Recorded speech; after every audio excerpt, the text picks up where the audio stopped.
Le général Assimi Goïta serait prêt à limoger son premier ministre parce que entre les deux, apparemment, rien ne va. L'actualité au Mali reste dominée par une sortie relativement inattendue du Premier ministre Choguel Kokala Maïga, discours prononcé le samedi 16 novembre 2024 devant son mouvement, le M5 RFP. La fin de la transition à 24 mois par un décret du 6 juin 2022. Donc la transition est censée prendre fin le 26 mars 2024. Mais elle a été reportée sine die, unilatéralement, sans débat au sein du gouvernement. Est-ce que vous pouvez imaginer ça?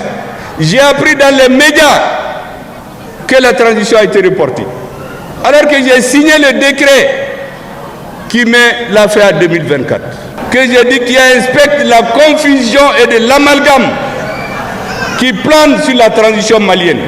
Nous ne pouvons pas accepter, le peuple n'acceptera pas que cela continue. Des propos qui pourraient être attribués à un opposant et pourtant c'est le Premier ministre, l'un de soutien de taille de militaires depuis leur arrivée au pouvoir. Mais d'ailleurs, quel est ce mouvement politique qui tient tête aux militaires? Pour la petite histoire, le mouvement du 5 juin, Rassemblement des forces patriotique a balisé le chemin du pouvoir aux militaires, car sans sa mobilisation, le Mali aurait peut-être pas connu le militaire à sa tête. Ces mouvements, comme son nom l'indique, a été fondé en juin 2022 dans le but d'être une force d'opposition au gouvernement d'Ibeka. Il sera composé des politiques, des religieux et des acteurs de la société civile. Le mouvement dont est membre l'actuel Premier ministre va entamer une série de manifestations, notamment contre l'insécurité et des irrégularités des élections législatives de mars-avril 2020. Les Maliens suivront en masse le mot d'ordre de la coalition et pousseront les militaires de prendre les devants. Le 18 août 2020, le président Ibrahim Boubacar Keïta est renversé par l'armée et les M5 RFP dira même que le coup de force de l'armée n'est pas un coup d'état militaire mais une insurrection populaire. Et la suite, nous la connaissons tous. Après cette sortie du Premier ministre, nous devons quand même reconnaître son courage, car ce n'est pas rien que de réclamer les élections à ses collaborateurs de surcroît militaires. Mais cela peut aussi être interprété comme une manière de se dédouaner du bilan politique de son propre gouvernement.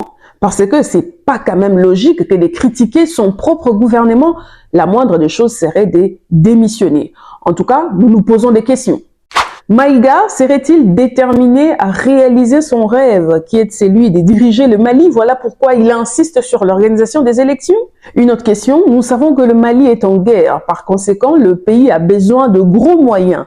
Est-ce Bamako est-elle financièrement capable d'organiser les élections sans aide extérieure?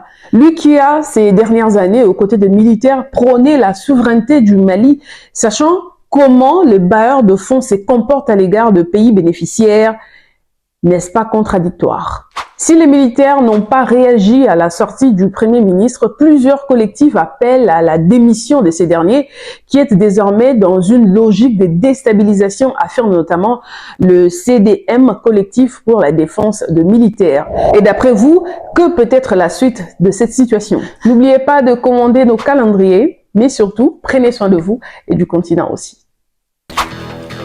Sur le champ de bataille, la pression est montée, donc